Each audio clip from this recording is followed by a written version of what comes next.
Invest in gold and silver if you want to stay alive. The stock market was rotten to its core. Absolutely.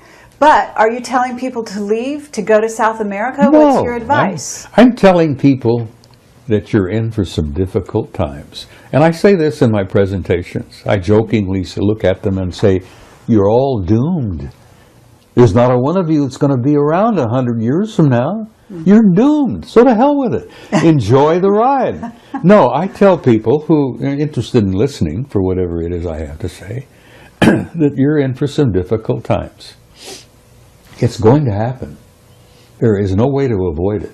We cannot go on as we were, because some of our systems were rotten to the core, and our banking system, the insurance programs, all of that, stock market, Wall Street, those guys were absolutely rotten. The housing industry? The housing industry. That was bound to fail. You talk about a bubble?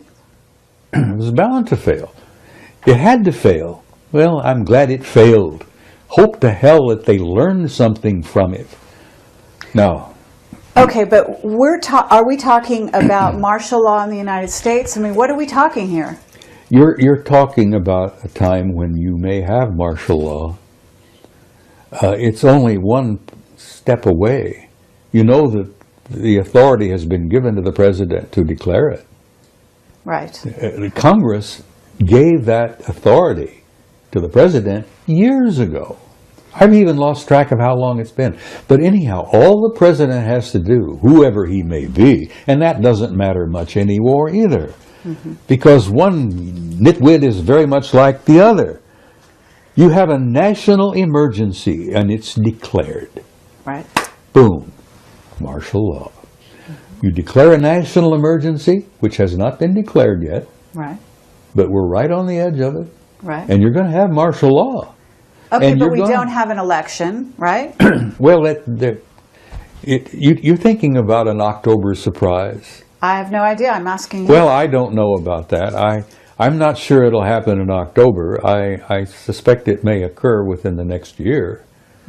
But I don't know. I haven't had any dreams. My dreams have been pretty fascinating recently, but none of them have been terribly troubling. And I know this is all happening. It's going to take place. It's inevitable. It's been orchestrated. The Illuminati do exist. They are in power. They've been in power for years. They've been demonstrating that power ever since 1913, when they created the hell is it, this banking system? The Federal Reserve. Federal Reserve, yeah, which is a private corporation.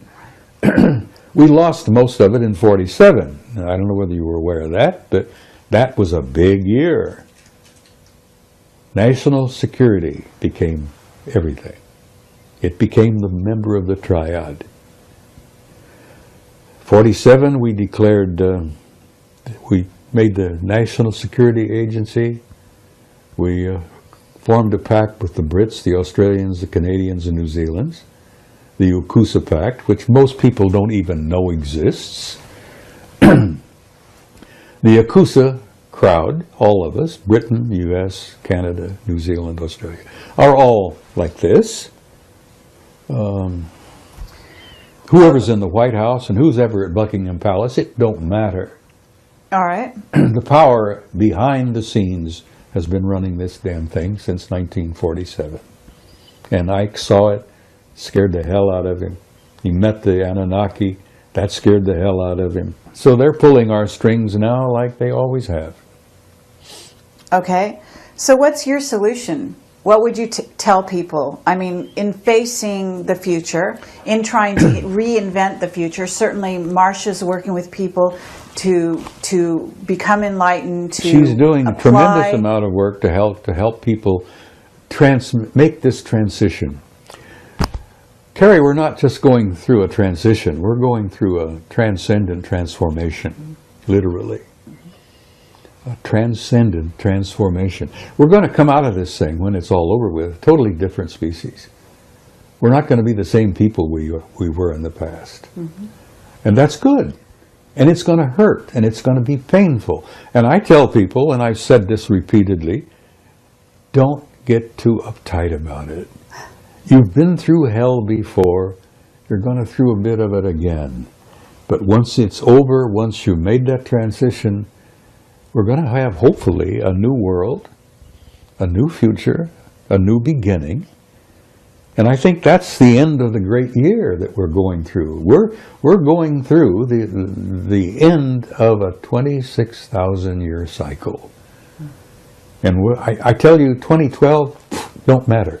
Mm-hmm. First of all, Christ was born 7 years before. And this is a fact. And if you don't believe me, get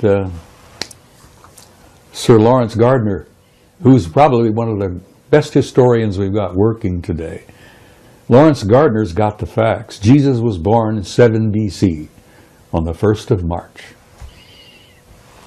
Now, if you want to count from his birth, like we supposedly have been doing, add 7 years to 2008. You end up with 2015. That's pretty close to what 20, so you're saying we're actually in the year 2015 now? No, we're in the year 2015 right now. Right. So Yes. that means that Nibiru, when you say it's coming in 2020, is actually due in about 5 years. Probably. So we're looking at 2013 by our calendar. Well, no later than 2017. I'll throw 2017 out, Okay. and you can take that to the bank. 2017. Now, Okay. that'll give or take a year or two, because the celestial mechanics, they haven't really worked it all out yet. We've got computers you wouldn't believe, but they're still trying to feed in some of the data. So is one of the remote viewers, you're in touch with Ingo Swan? I haven't been in touch with Ingo for some time, but Carrie, I've been doing some remote viewing. Right. I've even had a couple of out-of-body experiences. Mm-hmm. I've been doing a lot of meditating. When you step into that world, there is no time. Mm-hmm. And you can talk to anybody, everywhere, all at once. Mm-hmm. And now, that sounds silly to anyone who doesn't understand what I'm trying to say. Mm-hmm. When you step into that realm of timelessness, and you remote view, and you step out of your body, and you go into altered states, and you meditate, you're in a timeless, infinite reality that people communicate. You'd be shocked and amazed at the wealth of information that's out there just to tap into. The old ones used to talk about the Akashic record. Mm-hmm. It's real. It's real. And it isn't just about the past, because, Carrie, there is no past. Nor is there a future. There's only an eternal now. And a physicist sitting here in this room would say balderdash, because they wouldn't grasp for a minute what I'm trying to talk about. But old Ingo would. Yeah, absolutely. Well, I've been some of those places myself that you're talking about. I knew it, you see. And so I have to say you're absolutely right. And it's incredible pleasure for us to hear this from yourself. And I would like to, at this time, just open the floor and say, is there anything that we haven't covered here that you would like to talk about? And then, of course, we would also like to invite Bill to ask you some questions. We've danced around on a whole bunch of things for the last hour. I enjoy it. I enjoy chatting with you two guys. You're pleasant people.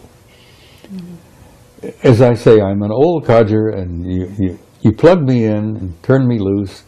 There's no telling where I may end up. I've been around 79 years this trip. I've made a dozen or two previous trips, which amazingly I remember quite a bit about. When you start going into that timeless realm, you step into that infinite, which we're all part of. Memories of other lives come flooding into you sometimes. Mm-hmm. Oh God, the things I've seen, the things I've done, the places I've been, this life are kind of shocking. The things I've done, the places I've been, and the lives I've lived before are beyond belief. I'm not boasting. This is not a boast. Mm-hmm. But I'm an old soul. I've been around on this planet a long time. And I amazingly remember it. Some of the memories I would rather not remember because they're painful. Mm-hmm. Hell, I have memories of Sumer. I knew the Anunnaki back then. Worked with them. I was one of their products. I know them now. And I don't have any fear. And in bringing this to a close, I would like to say to whoever is watching, get rid of the fear. You have nothing to fear. You are an immortal, timeless being who has an infinite future in a glorious universe that's so filled with beauty and life that we on this little tiny planet couldn't begin to grasp. But I say to people, don't be afraid, for God's sake. Gather around you those you love. Spread that love around. And go into tomorrow with courage. Because you've been through a hell of a lot worse before. So be hopeful, love one another, and have courage. And that's really all I have to say. Well, thank you, Bob Dean. It's really an honor and a pleasure. Thank you, Carrie. Priorities at the National Press Club. Another reason why it's so important that this event is being held here today. We were extremely active in the James Risen case, and in 2012 we gave Risen one of our highest honors, the John Aubuchon Press Freedom Award. And of course, for Risen and other journalists to do their jobs, they need information, they need sources, they need people to tell them what is going on.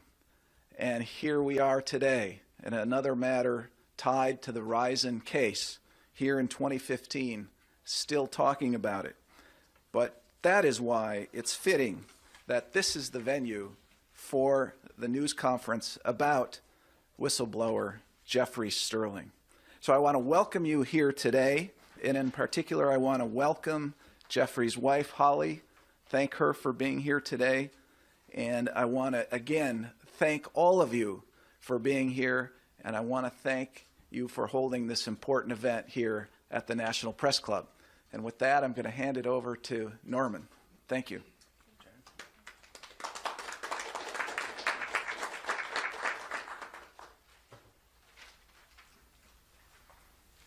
Well, I'd like to welcome you to the news conference today, which is co-sponsored by Exposed Facts, a program of the Institute for Public Accuracy, also Reporters Without Borders, and also rootsaction.org.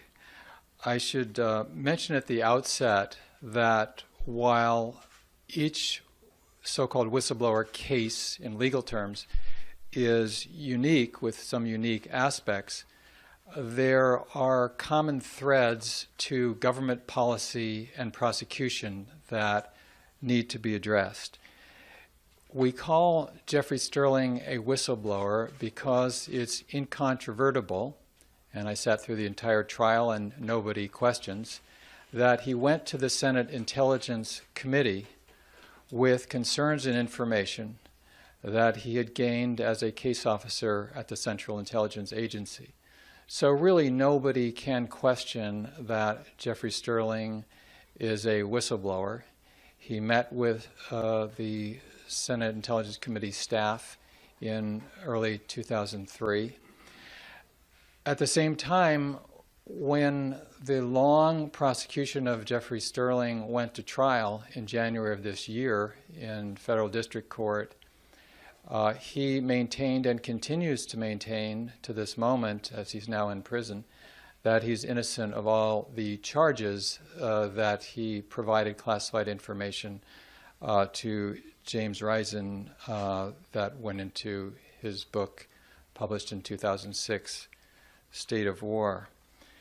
We have a number of speakers here, and in the interest of time, and I should have mentioned I don't know if I mentioned my name, Norman Solomon, a coordinator of Exposed Facts as well as rootsaction.org. But I should say that in the interest of time, I'm not going to go through reading out people's biographies.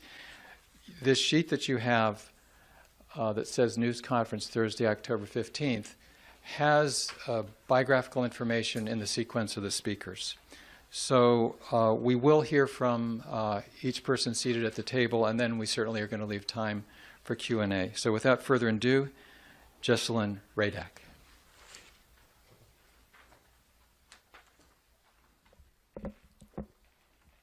Good morning. I'm Jesselyn Radak, and I head the Whistleblower and Source Protection Program at Exposed Facts.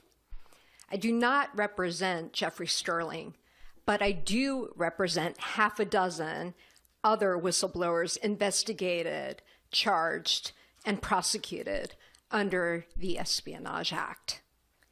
The Obama administration has presided over the most draconian crackdown on national security and intelligence whistleblowers in U.S. history.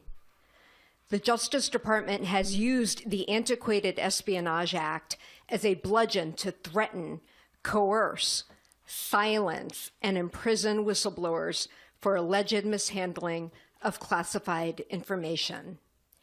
Meanwhile, powerful and politically connected individuals accused of the same and much worse conduct receive, at most, a slap on the wrist, like General David Petraeus, who gave away more secret information classified at a much higher level to his mistress and received a sweetheart plea deal for a minor misdemeanor.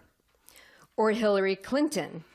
She got a primetime TV apologist political spin interview from President Obama himself, and she will likely be our next president. Sterling's conviction is a gross miscarriage of justice.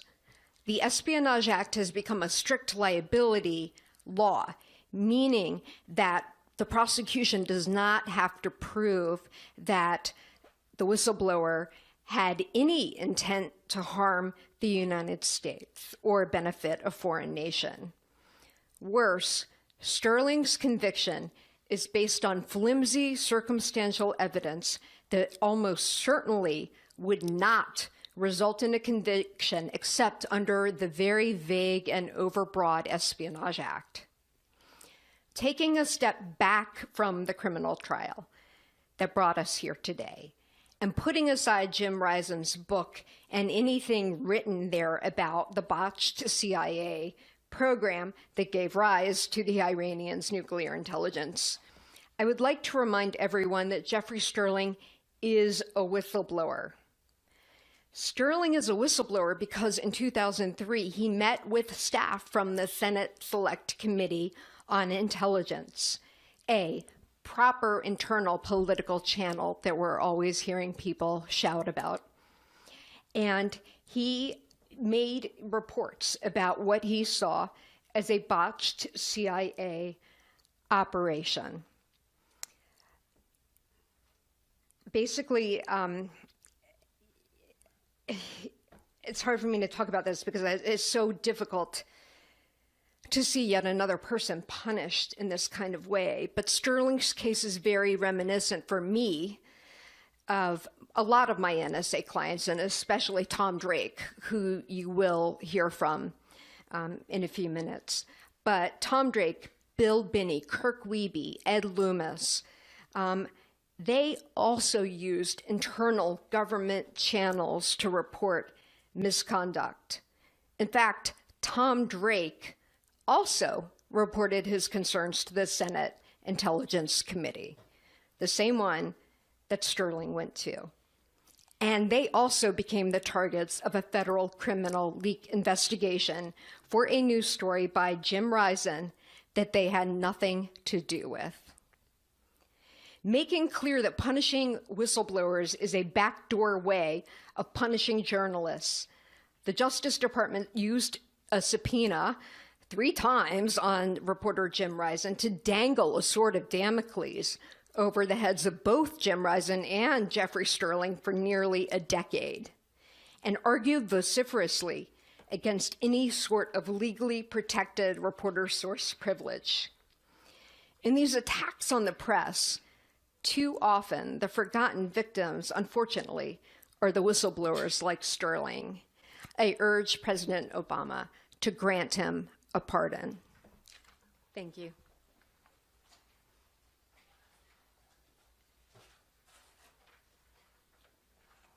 Our next speaker is Thomas Drake.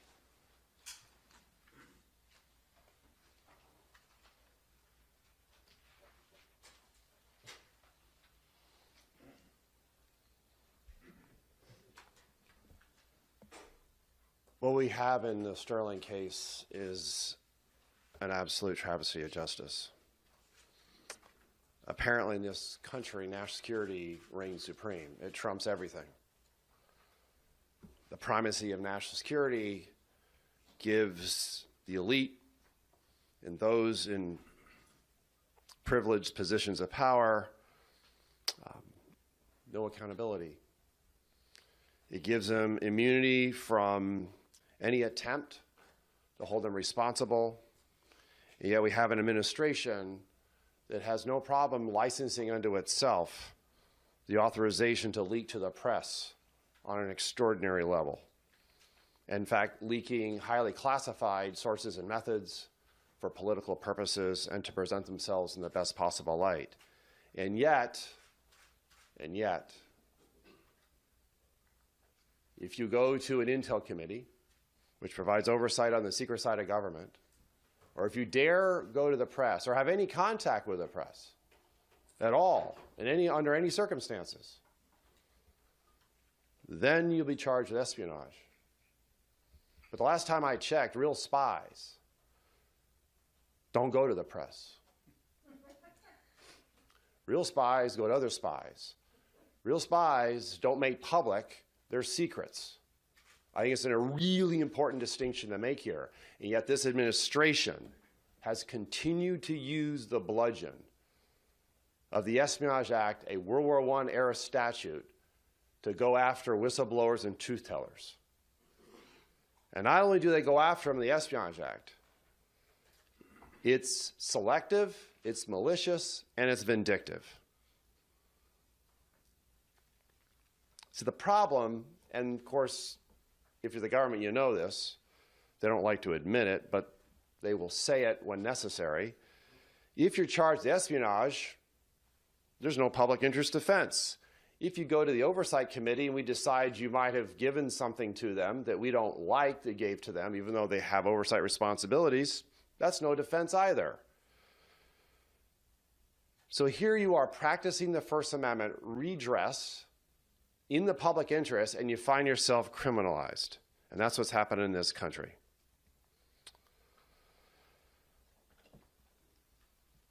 Parallels between the Sterling case and what happened to Jeffrey and what happened to me are extremely close.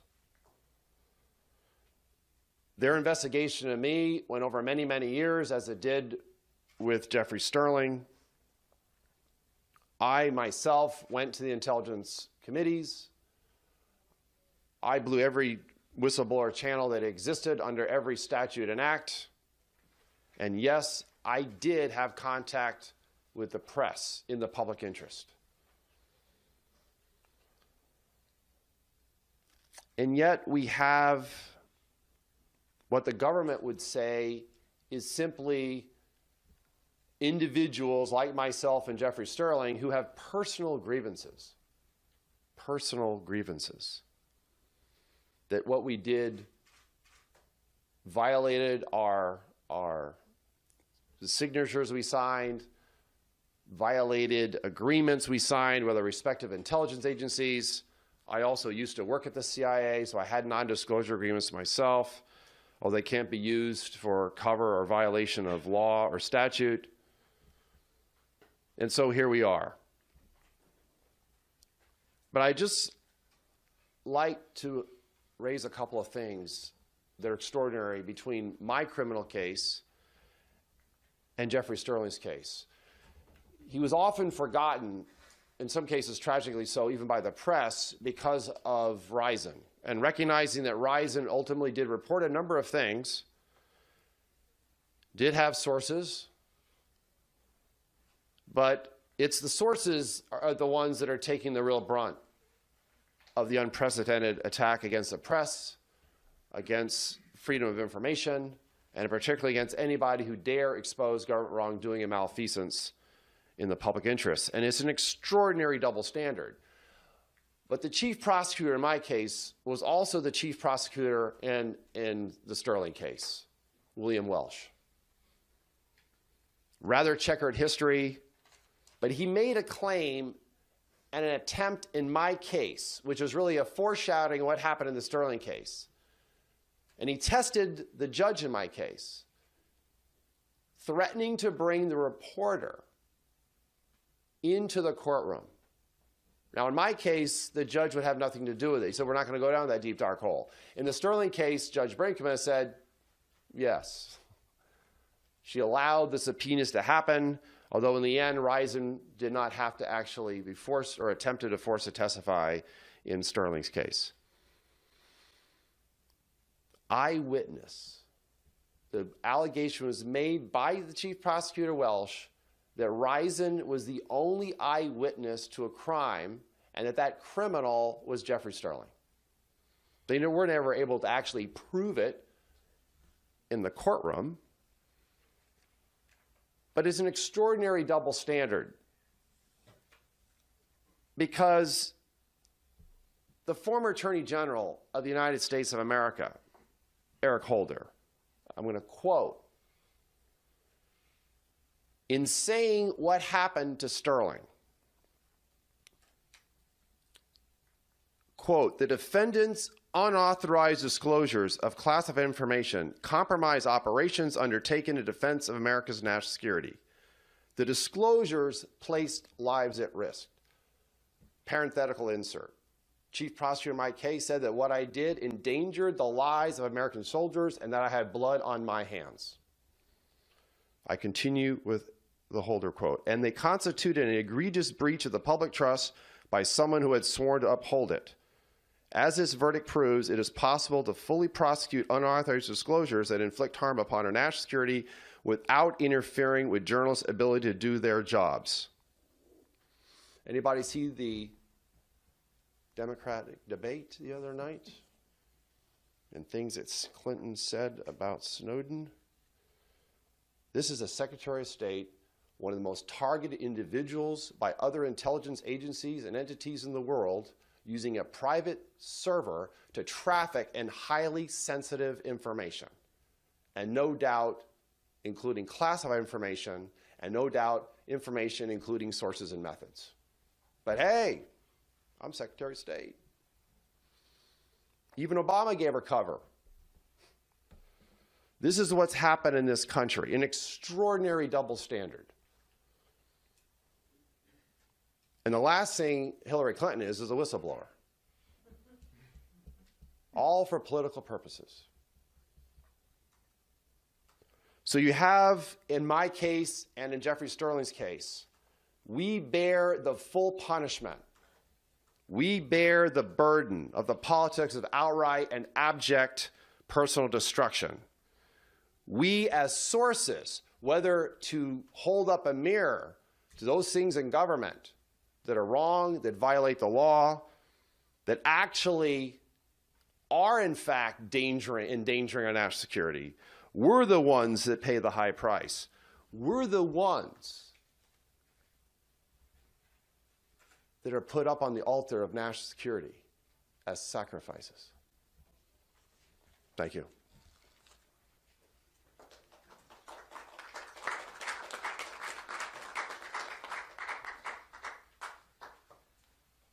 Our next speaker is Holly Sterling.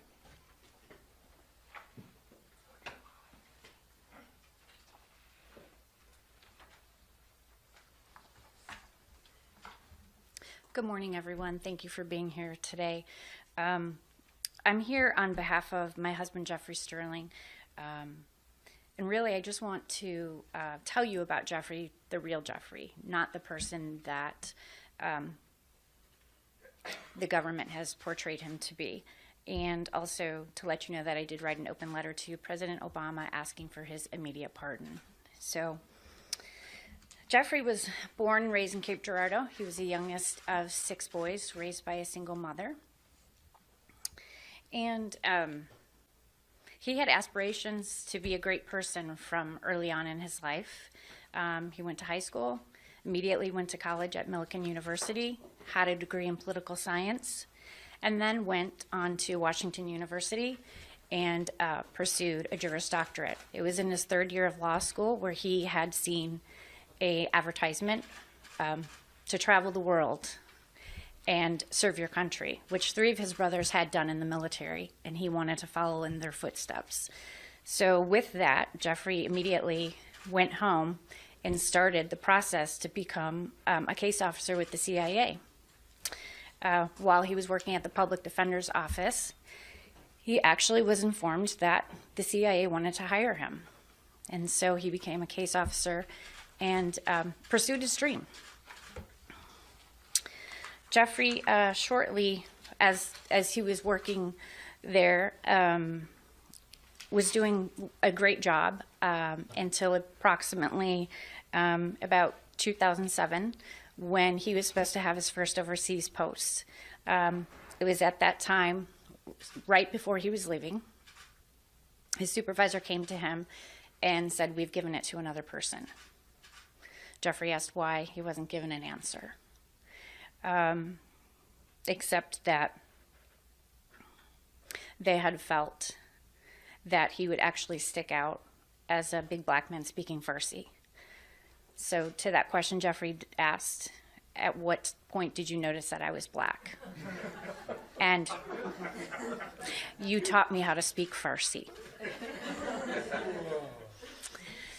So, dismayed and very upset, he was going to go to another post. He went there for a while, but unfortunately, they did not give him proper cover, nor the supports to be productive and perform his job as a case manager. He soon returned back to the United States and decided that he had had enough, that he wasn't able to successfully do the job that he was hired to do. And he filed a discrimination suit against the agency. He was the first black African-American male to file a suit against the agency. And that is really the start of everything that happened and where we're at now. Subsequently, Jeffrey was fired from his job. After he was fired, basically he was blackballed. He could not find work anywhere. He lost everything. He sold his possessions. He gave his 2 cats to a neighbor to take care of, got in his car, and made his way back to St. Louis, sleeping in his vehicle. He was lucky enough to get together with an old college friend who had just had a baby, and Jeffrey became the caretaker of that child in exchange for room and board. So here's a man that has a Juris Doctorate and was working for the CIA, and now he's taking care of a newborn baby.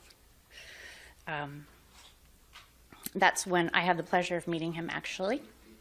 It was in 2004 that he had finally secured a position as a health insurance fraud investigator. And Jeffrey and I had met. We met on Match.com, had 2 dates, and said we were going to get married on the beach barefoot. It was love at first sight. So Jeffrey excelled at his job at WellPoint as a health insurance fraud investigator. He received many accolades. He single-handedly found a Medicare fraud case in Florida that was about approximately $32 million, and went and testified and had the conviction of the 9 individuals that were responsible for that. On top of that, he was the ambassador of the United Way Giving for his company. He was in great standing. He was doing well. He was moving his way up in the company. Shortly after those events had happened, he had a knee replacement surgery, was on medical leave, and his boss had called him to ask him to come to work while still on medical leave. Jeffrey went to the office still using a cane, and shortly after his arrival, he was arrested by the FBI. Not only did his company helped orchestrate him to come to the office so that Jeffrey could be publicly humiliated and arrested there instead of coming to our home, knowing he's on medical leave and no threat. That was on January 6, 2011. And he was then taken to Virginia, in jail for approximately a month. Judge Brinkema did not give him the choice to come home. We went to court. We have wonderful friends that we stay with here, and asked our friend to come up to the podium and basically said, "Can Jeffrey Sterling live with you?" And she said, "Well, I think he would like to go home with his wife." And she said, "I'll put it to you this way. It's either Mr. Sterling stays with you or he goes back to jail. Which one are you going to have?" Of course, she graciously said yes. Jeffrey stayed here till approximately May, and then he was allowed to come home. He was subjected to taking drug screens, even though he has no history of substance abuse. So we basically lost everything. He was not able to get a job, although that was part of his condition, that he had to get a job. That was part of his release condition. So he tried and had to report to them all of the jobs that he was applying for. It was rejection after rejection. Subsequently, so Jeffrey's never worked since his arrest date on January 6, 2011. We were originally supposed to go to trial in October of 2011. And on the eve of that trial, William Welch, for some reason, the government could not go forward with their trial. So we went back home and waited. No answers, wondering what was going on. Well, what was going on was they were trying to get Risen to testify, and that's when it did become the Risen case. We went to the oral arguments, and Mr. Ed McMahon, Jeffrey's attorney, announced that Jeffrey was there present. Prior to the announcement, the government stated that Jeffrey Sterling was one of the most dangerous men in our country. When Mr. McMahon got up, he said, Your Honors, I would like to let you know for the record that Mr. Sterling, one of the most dangerous men, is standing here right next to me. The courtroom erupted into laughter over that statement. Jeffrey, myself, nor our lawyers thought that was really funny. It was actually a tragedy. He's been made basically to be a public spectacle. Excuse me, I get a little emotional talking about this. So we went on with our life, waiting for the trial to come. The trial came, and as many as has stated that there really was absolutely no evidence that Jeffrey had done this. We never hid the fact that Jeffrey and Mr. Risen did speak. It was in 2002 that he covered Jeffrey's discrimination suit. And his discrimination suit actually was not dismissed until 2005. So they did have a history of speaking from 2002 to 2005. That was completely disclosed. On the witness stand, the main the Maine FBI agent, Ashley Hunt, admitted during cross-examination. She has no emails, she has no telephone recordings, she has nothing that can solidify or prove that Jeffrey had reported any classified information to James Risen. In fact, she said, I have just speculated that Jeffrey did this. In addition, there was a CIA manager that had made it known that there were over 90 additional people that were briefed on Operation Merlin that could have been the person that leaked the information. Not one of those individuals was investigated ever. It was solely Jeffrey. So with that, unfortunately, somehow a jury found Jeffrey guilty on all charges. And he was sentenced to 3.5 years in prison. During the sentencing hearing, it was requested that Jeffrey be placed in a facility close to home. On a Thursday, we received a letter. On a Tuesday, we needed to report to the facility. That facility is in Englewood, Colorado, 900 miles away from our home. So not only has Jeffrey's life been destroyed, he hasn't had a job since January 6th of 2011. I'm a social worker. I love my job, but I don't do it for the money. We do not have savings. We do live paycheck to paycheck. In fact, we've relied on friends and family to get us back and forth to Virginia for the years of going to pretrials, hearings, and then for the hearings. And now, yet again, I have to rely on the goodwill of people to be able just to go see my husband. I've been able to go 3 times, and it's heart-wrenching to go see him there. He doesn't belong there. He's in with rapists. He's in with murderers. He's in with child molesters. These individuals, although it's a minimum security facility, have been in prison so long, 20, 25 plus years, that they've worked their way, due to good behavior, down to being in minimum security. Most of them, unfortunately, do not have education. Most of them cannot read. Most of them cannot write. And Jeffrey knows this because he is employed as a tutor there. And he's trying to help them obtain a GED. However, if you can't read or write, how are you supposed to be able to take a GED? As I said earlier, Jeffrey was a lawyer. He lost that. In the facility, he's being made to take continuing education classes. On my last visit, he said, I learned some new skills. I said, I'm almost afraid to know what those are. We try to bring some comic relief in once in a while. He said, you'd be very proud of me, Holly. I know what a checking account is, I know what a savings account is, and I know what a loan is now, and I know how to secure all those things. And I said, well, that's great, because I didn't really want to have to teach you that when you got home. He also had to take a critical thinking class. 12 hours he was supposed to study. At about 2.5 hours, he said, I'm done. Took the test, handed it up to the instructor. They said, you didn't do 12 hours. He said, I studied this ad nauseum, probably middle school, beginning of high school. I'm going to take the test. If I get a quarter wrong, I'll take your study for 12 hours and take the class again. Well, he's never heard anything back. So what does that mean? He got 100%. So one of the other things about having to see Jeffrey is, unfortunately, it's a blessing that I get to see him. I do get to sit next to him. It's not behind glass with a telephone. But for that privilege, he has to be strip searched before and after our visit.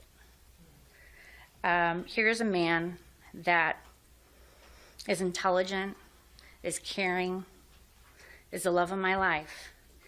And for over 10.5 years, the government has just come down on him.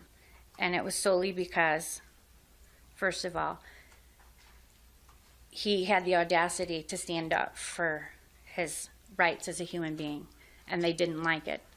Because unfortunately in this country, if you're not Caucasian, you're still no one. And then that just fueled the fire for when Jeffrey was able to have Mr. Risen cover his discrimination case. Of course, where were they going to go to? The supposed disgruntled black man that sued the CIA. And I'd like to touch on the fact that this was selective prosecution, as Thomas Drake had mentioned about General Petraeus. If you honestly looked at the two cases, my husband, of what he had allegedly done and what General Petraeus admitted to doing, if you remove it and look at it in paper, you take away the fact that you know one person is Caucasian, one person is African American. You take away that one person lives a very modest lifestyle, the other person has lots of money. You take away that the other person is a normal Joe Blow, and the other person has political clout. If you look at that, you see that General Petraeus committed far more egregious acts than what Jeffrey had allegedly done, and he did it for himself, while Jeffrey went to the Senate Select Committee because he was concerned about the citizens of our country and what this possible Operation Merlin could have done. So with General Petraeus' punishment and Jeffrey's punishment, it's basically stating and saying that the thought in this country is, if you are a Caucasian person and you do wrong, that you don't need to be punished for it, and you get a slap on the wrist. While if you are a man of color, you are guilty until proven innocent, and you belong behind bars. And so I'm just here today to let everyone know, really, the true story behind everything else that has not been out there. That Jeffrey is a wonderful man. To this day, he still says he wished that he was not discriminated against because he loved his job at the CIA and he loved serving his country, even after everything that they have done to him. He can still say that. So at this time, I would like to just read a couple excerpts from the letter that I wrote to President Obama. The first one is, Mr. President, I ask you to explain how this unfathomable sequence of events has been allowed to continue for over a decade. Does the government have no shame in destroying one man's life and wasting tens of millions of dollars of taxpayers' money to punish a man who had the audacity to do two things: stand up for his constitutional rights and utilize proper channels provided to him to express concern for the citizens of our country? I am deeply saddened by our lives' events that Jeffrey and I have suffered and endured. You publicly committed to a transparent government led by your administration, yet it has been shrouded in mistruth and secrecy. Since you have started your push this summer to commute prison sentences for nonviolent offenders, will you not extend the same courtesy to an innocent man in prison? The second one is, how do you explain the obvious disparate treatment of General Petraeus? The Nobel Peace Prize laureate Archbishop Desmond Tutu wrote a letter to Judge Leona Brinkema this spring, stating equality under the law as a cornerstone of justice is significantly at stake in the sentencing of Mr. Sterling. While I realize that no two cases are identical, the fact remains that charges akin to those for which Mr. Sterling was convicted have in recent years resulted in extremely disparate penalties. And lastly, President Obama, this is your opportunity to show Jeffrey, our country, and the world what it means to be a true leader by acknowledging a grave injustice has been done and making amends. This can only be accomplished by granting Jeffrey Alexander Sterling an immediate pardon. Thank you for listening.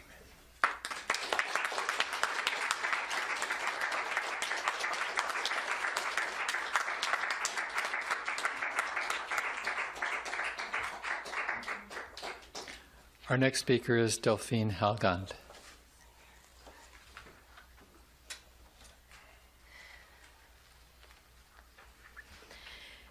Thank you, Oli, for being here with us and for sharing the true story, your true story of Jeffrey, and for being here to fight for him today. Thank you to all of you for being here today. Actually, as you know, Reporters Without Borders is a press freedom organization, actually the largest press freedom organization defending journalists all over the world since 1985. As an organization that defends press freedom, that defends freedom of information, we are extremely concerned by the precedent set in the United States government case against Jeffrey Sterling. Jeffrey is now in jail for merely talking to a journalist. He was sentenced based only on circumstantial evidence. The evidence that formed the basis of his conviction consisted only of multiple emails and telephone conversations between the two men, James Risen and Jeffrey, without any content to directly prove Jeffrey was the source. The content of most of his emails and phone conversation remains unknown. Only the metadata have been made public. Here is Reporters Without Borders' main concern. The DOJ built a case against Sterling based entirely on circumstantial evidence and obtained his conviction in what the BBC called a trial by metadata. How is it possible that proving the simple existence of contacts between a former CIA operative and a journalist is sufficient to convict someone of espionage? Is a relationship with a reporter the new catalyst for government prosecution of whistleblower, whether alleged or actual? If anybody can be sentenced in the United States just because he was merely talking to a journalist on a regular basis, where is press freedom heading in the country of the First Amendment? Actually, after the verdict, Attorney General Holder said, I guess we quote him a lot today, "As this verdict proves, it is possible to fully prosecute unauthorized disclosure that inflict harm upon our national security without interfering with journalists' ability to do their jobs." I'm sorry, but I disagree. It is really clear that the DOJ chose to make an example of Jeffrey, to warn government employees against talking to journalists. Leaks are the lifeblood of investigative journalism in this country, given that nearly all information related to national security is considered secret and classified.